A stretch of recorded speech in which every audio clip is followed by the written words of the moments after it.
It was the 80s, and people weren't as fucking soft in the goddamn head as we are now, and they knew how to take a fucking joke. Jesus Christ, what is wrong with you, woman? This is a story I have been looking forward to talking about since I saw this article. This is an article actually someone I know was reading, and they mentioned to me, and I was like, what? And once I looked into it, I said, please send me that. I'm gonna talk about that shit. Because this is some... This is an interesting individual. I would like to speak about Beetlejuice for a few minutes. And no, Beetlejuice is not the interesting individual I'm talking about. Beetlejuice is definitely an interesting individual. But what I want to talk about is someone's, I'm going to say hot take, but then that hot take just gets dumb. About Beetlejuice. Now, Beetlejuice is pretty universally beloved. I'm not going to say everyone out there loves Beetlejuice, but I think the vast majority of people, they find Beetlejuice to be fun. A lot of people love it. And the ones that don't love it, I think can at least acknowledge its relevance, and it's more or less it's a harmless comedy. That is until I read this article. This is an article that says Beetlejuice sucks. It's what they say sucks about Beetlejuice that's so made me say I want to talk about this. Let's just jump into this thing so you guys can see how crazy this is. All right, so in an article by, and I'm going to trash this last name, I'm sorry, honestly, Catherine J. Igo, it's I-G-O-E. Igu. I don't know how you pronounce your last name. I'm sorry. Catherine. She wrote, now I just took some excerpts. I didn't take like the whole article. I'll leave a link to it in the comments if you're interested in reading the whole thing, because there is more, but just some highlights to it all. Catherine said, I never liked Beetlejuice. Okay, fine. To each his own. I'm not saying you gotta like Beetlejuice. That's fine. Everybody has their likes and dislikes. And she does mention, by the way, I do want to say, she does mention after saying that she acknowledges its relevance. Says it is a relevant film. It's a very big film, springboarded Tim Burton, etc., etc. Now, she said as far as the things she doesn't like, she says parts of it have aged badly, and some parts were always bad. Now, you're reading this, and you're like, okay, what's she going to say? It's like bad acting or something like that. The story's bad. It's too goofy. Just not her cup of tea. What's going on here? Oh, no. It gets better. And she says, now, the cast, mercifully, is not one of those bad parts. So she says the cast is good, and they all do a respectable job. I'm like, okay, cool. All right. What's the problem here? I'm not seeing the problem. She does mention how Jeffrey Jones is on the sex offender list. There was some stuff about some pictures going on with him, blah, blah, blah. It was after this movie. That was years and years and years after this movie. You can't really blame this movie for it. Hey, you want to say that aged badly? Okay, I guess. You really blame the movie for that? It is what it is. The performance is still the same as it was before we knew that he did that. So I don't really hold that against the movie. Anyway, moving on. So cast is good. Here's where things get interesting. There are a few non-white characters, and the only queer-coded one, Otho, is a bitchy interior designer. Yep. That's where this article's going. Otho is I guess their interior designer or something like that. Their designer of the family, Lydia's family, the people that move into the Bateman's house in Beetlejuice. The movie never says he's queer or anything. I mean, he's just acting very like that stereotypical 1980s interior designer. That's what you would think that they would act like. I mean, yes, it's a stereotype. The movie's full of them. That's part of its fun. But apparently she says that he is the only queer-coded, queer-coded? I guess that means just queer person, or the person you can say is queer. I don't know.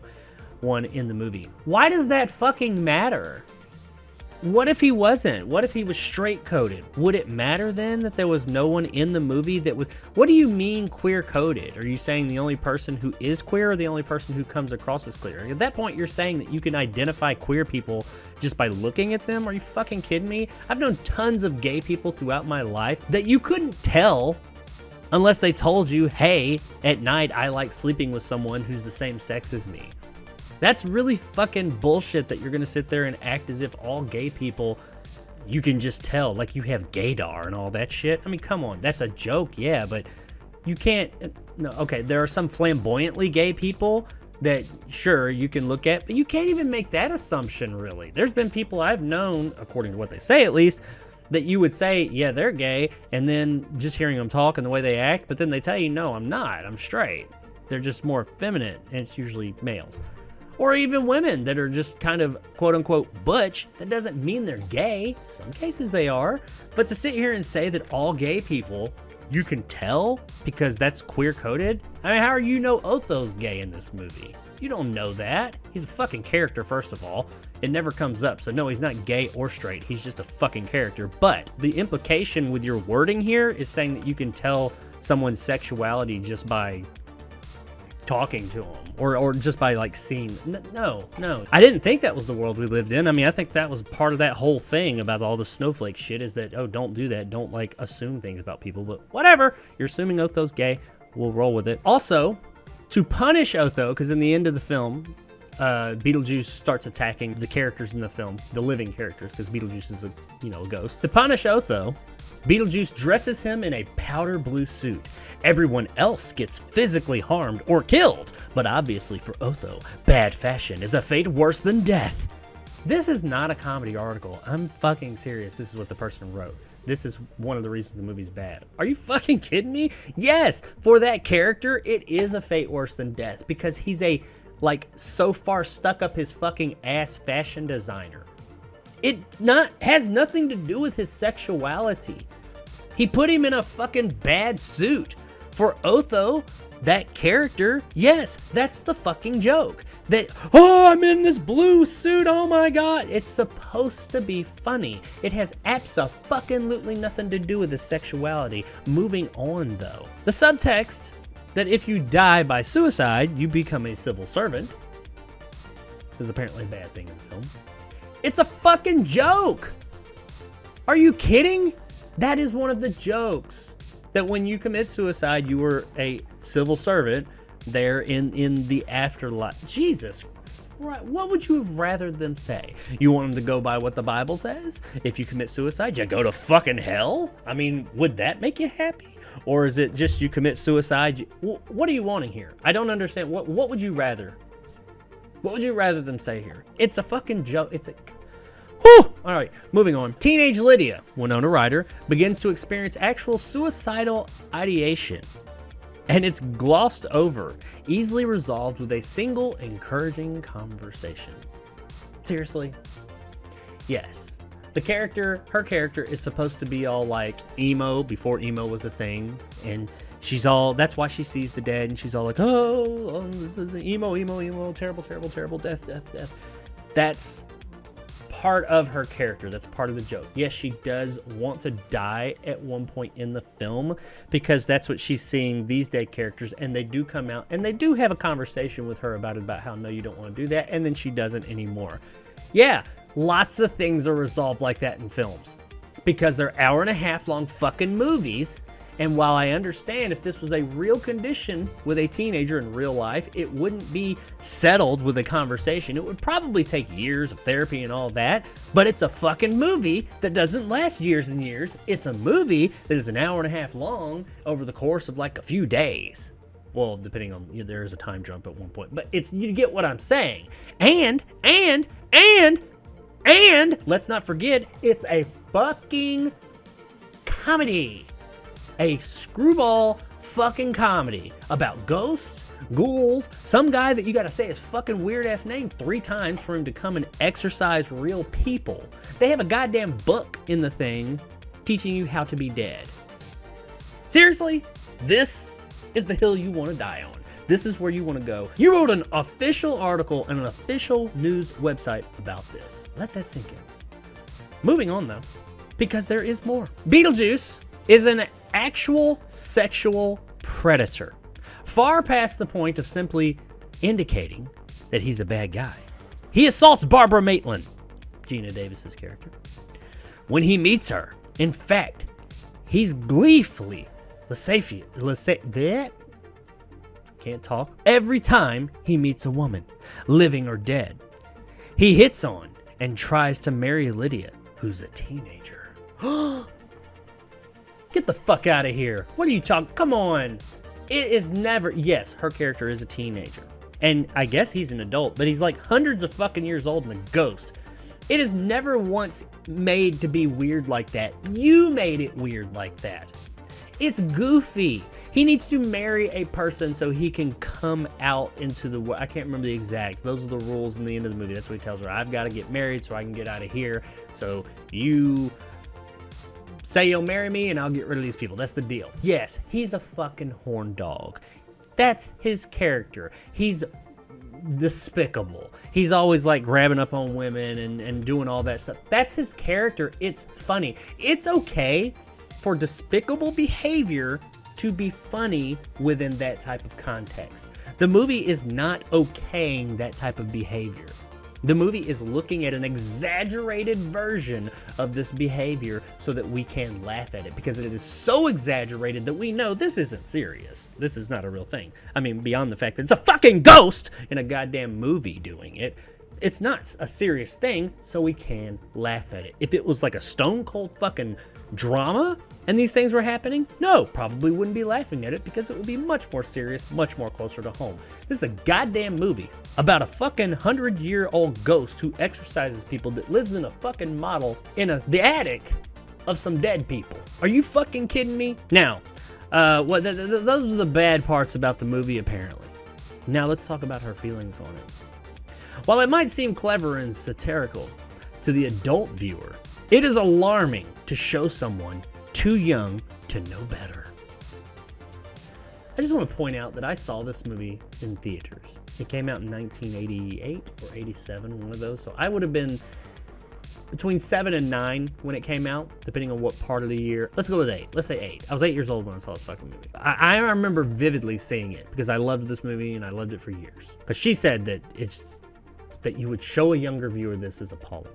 Now, I mean, technically it is rated PG-13, so as far as the MPA is concerned, shouldn't show it to anybody under 13. At least not with parental guidance. When I watched Beetlejuice for the first time at 13, the movie left me feeling oddly unsettled in a way I couldn't fully articulate. I don't want to get married to a creepy old horn dog, was one of the many things she said that apparently at 13 she thought was going to happen. What she's trying to say here is that since Lydia at one point is forced, even though she made the choice, to marry Beetlejuice, who is a old perverted horn dog, that she felt that she was going to be forced to do that when she became an adult. What the fuck kind of 13-year-old were you? I was 8. I was 8 years old. 8 goddamn years old when I saw this movie for the first time, and never did I think, oh, this means this has to happen. Nothing in that movie did I ever say to myself, oh, this is a reality and it has to happen. No, I fucking knew at 8 years old that this is not reality. This shit, in no way, shape, form, or fashion is any of this real. I knew it was satire. I don't even know if I knew what satire was. If you had said, hey, how would you describe this at 8 years old, I probably wouldn't have been like, oh yes, it's a very satirical take on this. No, I probably wouldn't have used the word satire, but I understood what satire was. I understood I knew what I was seeing was heightened versions of things. I knew that these characters I was seeing were stereotypes of people out there in the world that were heightened for comedy. I knew that this wasn't a serious fucking movie. None of the things in this were real. I didn't look at Beetlejuice getting married to this teenager and say, hey, I'm gonna have to marry an old horn dog, or me being the male, when I'm an old horn dog, I'm gonna have to marry a fucking teenager. I never looked at it like that, because who the fuck would? Nobody! What are you talking about? And at 13, you looked at that, you were like, you're missing something then. Because at 13, you definitely shouldn't be looking at this movie this way. But anyway, she goes on to say, and this is her right. This is her right. It's her children. I'll never tell someone how to raise their own damn kids. But this just goes in that same mindset. She says, I will be willing to show this movie to my daughter when she's older. But there'll be some contextualization about the lack of sensitivity in 80s films and a lot of pausing to explain. For what? Let me contextualize that for you, what she just said. What this means is, let's get in close. When you're old enough, she'll allow you to see this movie, but she's going to explain to you about how all these things she just said are so terrible, and I guess she's going to tell you, like, spoon feed you as she walks through and say, now honey, railings don't really turn into big snakes that'll attack you. Do you understand that? It was the 80s, and people weren't as fucking soft in the goddamn head as we are now, and they knew how to take a fucking joke. Jesus Christ, what is wrong with you, woman? There ain't nothing in Beetlejuice that is, like, offensive in that way. Come on. I'm not gonna say nothing, because who am I to say who's offended by what? But if you are offended by something in Beetlejuice, I'm sorry. I'm usually pretty open to these things, and I'll be like, hey, you know what? Just don't watch it, whatever. You're fucking stupid. Get the fuck out of here. You're too fucking soft. You are not going to survive in the world. If Beetle motherfucking juice, said it 3 times. If Beetlejuice offends you, you are not going to make it out in this world. Not the world I live in. And I live in the real world. And that's the world where we all are forced to live. You ain't going to make it. This is fucking ridiculous. It's a comedy movie. All you're going to do is you're going to pause throughout this film with your child and suck every bit of goddamn fun out of it.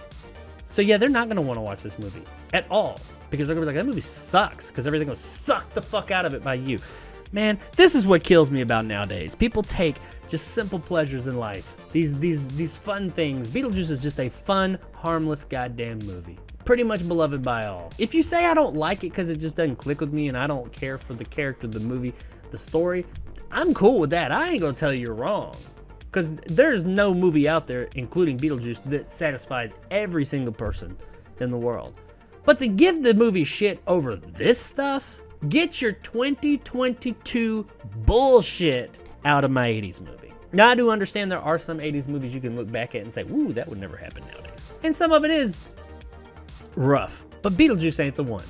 Ain't nothing in Beetlejuice 2 out there, because it's all satire. And it's clearly satire. It ain't even like underlined. It is clear fucking satire. Get the fuck out of here. You need to go the fuck on before you melt, Snowflake. Just what the fuck? This is fucking ridiculous. Anyway, I am all about people being able to express themselves, people being able to like what they like. You put out there into the world a dumb fucking take like this, you're gonna get that in return. Like I said a minute ago, you don't like the movie, because of the story, things like that. Whatever, cool, no problem. I disagree, but whatever, that's fine. This is dumb.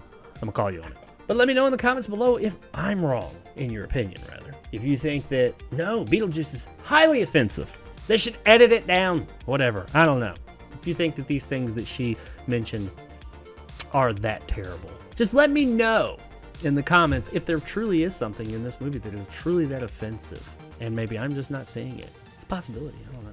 Let me know in the comments below what you guys think, though. Beetlejuice is fucking awesome. Come on, just have a good time.